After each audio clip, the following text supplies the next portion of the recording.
Greetings Samurai, FiOth here, and in this vid we're gonna go over familiarity in Neo 2. Now familiarity is something that should really concern you while playing Neo. It factors in a few things that are very important for the prowess of your character and your game economy. So grab a bottle of sake, sit your asses down because we're gonna go in depth with this and you're gonna love every second of it. By the end of this vid, you'll know everything you need to know about familiarity, and if I discover everything new, I will be writing it down in the description below so you can go and get the info from there in the future. So, familiarity, what does it do?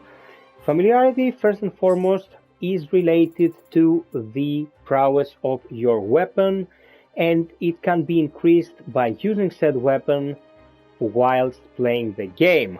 Now I'm gonna give you a few examples of how to raise it easily, but what I wanted to show you first and foremost is the effect on the weapon itself. So this Gozutenos axe has maxed out familiarity.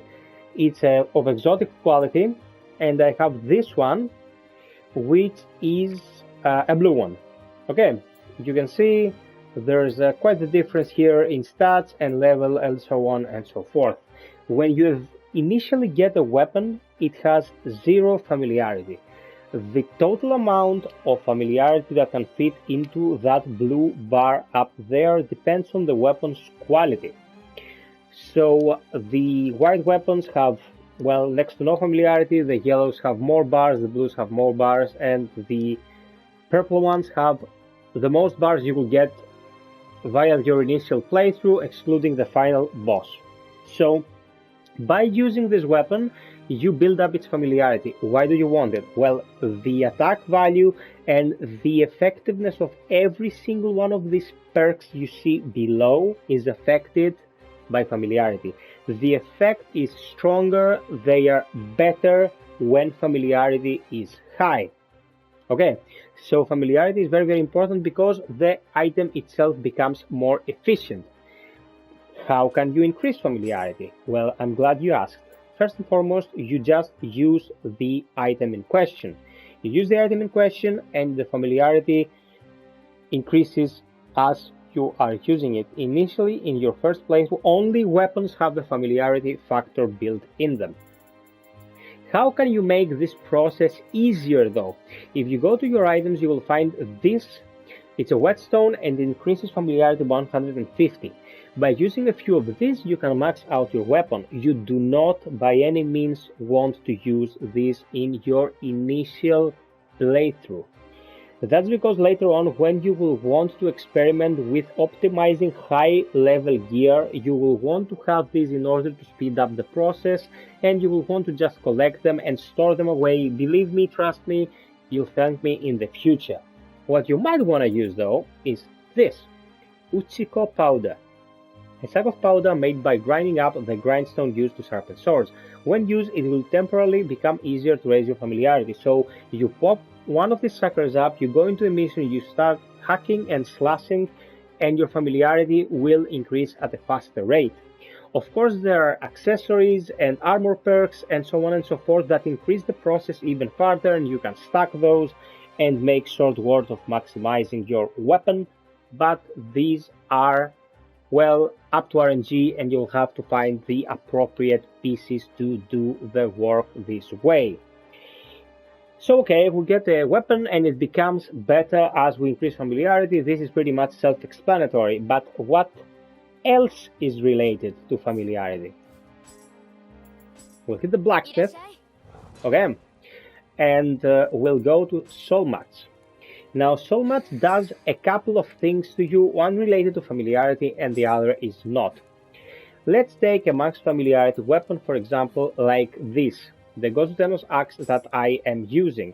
Okay, the axe here is locked, as you can see. I will unlock it to demonstrate, and I'll take any other weapon like this, the Sohaya Tsurugi, and I will go back to my axe. This is the one that I have equipped. Well, I cannot experiment with this. I will experiment with this though. Let's secure this so I don't destroy it by mistake. This Gusitanos axe, I unlock it. And as you can see, it has a perk on it called melee damage.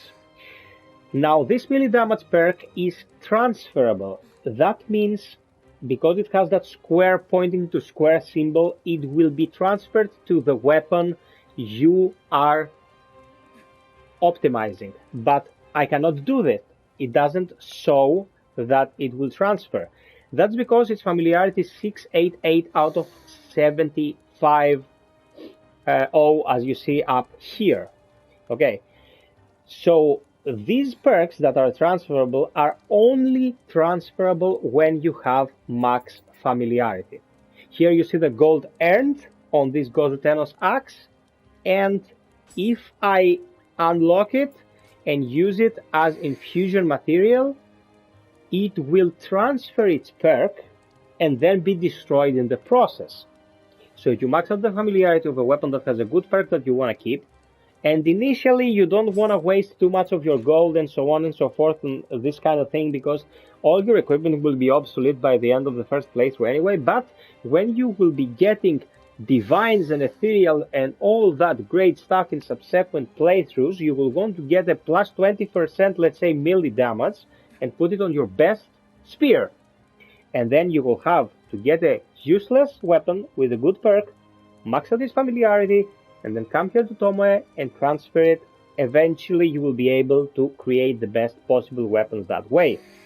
So before you dismantle that one useful or useless axe that you found, check it. Does it have this kind of perk on it? A perk with a square pointing at another square.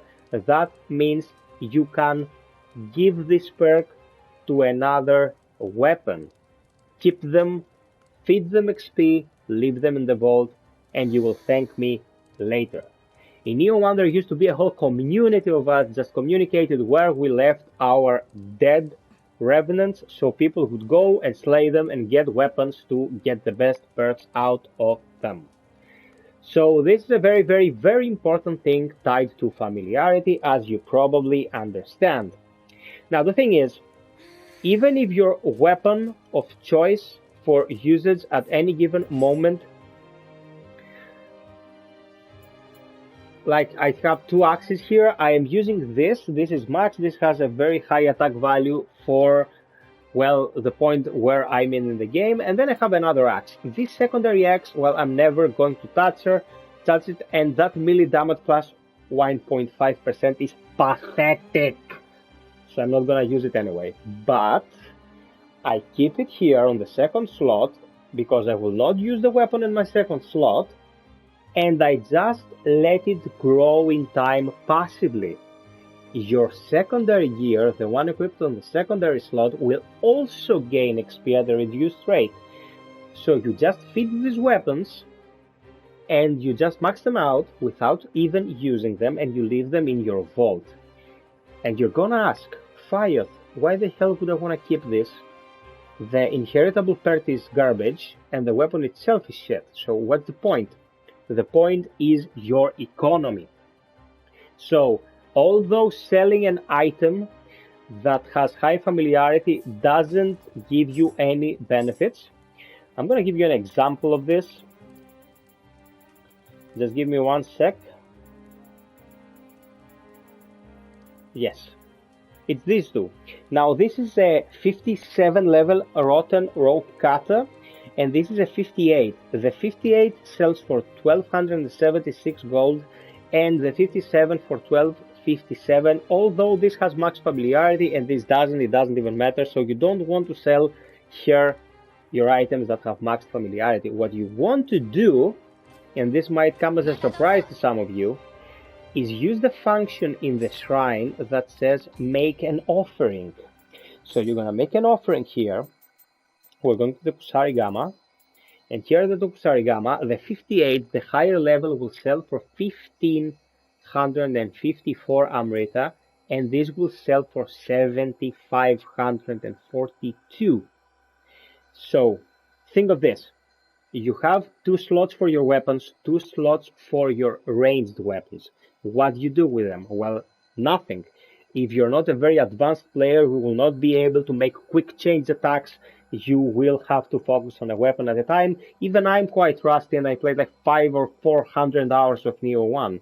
So you just leave them on the secondary slot, you feed them XP, and then you come to the cuties here, the Kodama, and you just sell them for a ton of Amrita. And if this amount seems good to you, imagine what it will give you if you gave them an divine or an ethereal with maxed out familiarity. So this way you will get millions upon millions of Amrita throughout your playthrough by just having a weapon on your secondary slot that you do nothing with. It's a win-win situation. The gold you will get out of this is a pretty pathetic amount. Later on, selling bulk of weapons and armor will help you, but for the time being, for the initial playthrough, it's a pretty pathetic amount. So, how do we get rid of items that have max familiarity and we're doing nothing with them? We sell them or donate them to the Kodama. So, let's recap this whole thing. Familiarity increases the overall effectiveness of your gear. To increase familiarity, we use items and equipment to make our lives easier. We do not use our whetstones in the initial playthrough. If you find a good perk on a useless weapon that you don't want to use, you just keep it, feed it, leave it in your vault, and later on a divine or ethereal can inherit it and become ultra powerful, and you will be a very happy person. And if you end up stuffed with weapons with max familiarity that you're never gonna use, go to the shrine, give it to the Kodama, give a bunch of them to the Kodama. The Kodama will also give you additional rewards when you reach certain thresholds of giving them items, and of course you get a ton of Amrita in return. So, this is pretty much everything related to familiarity. I will be covering all the processes of the game as I unlock them and progress. I'm a working person, I don't have all day to just sit down and play, sadly, but I will try to optimize and get guides about everything pretty much existing in the game at some point. So sub, like, and share if you found this useful. I will be covering, as I said, everything. And until next time, guys, be well, stay frosty, and always strive for perfection. Cheers!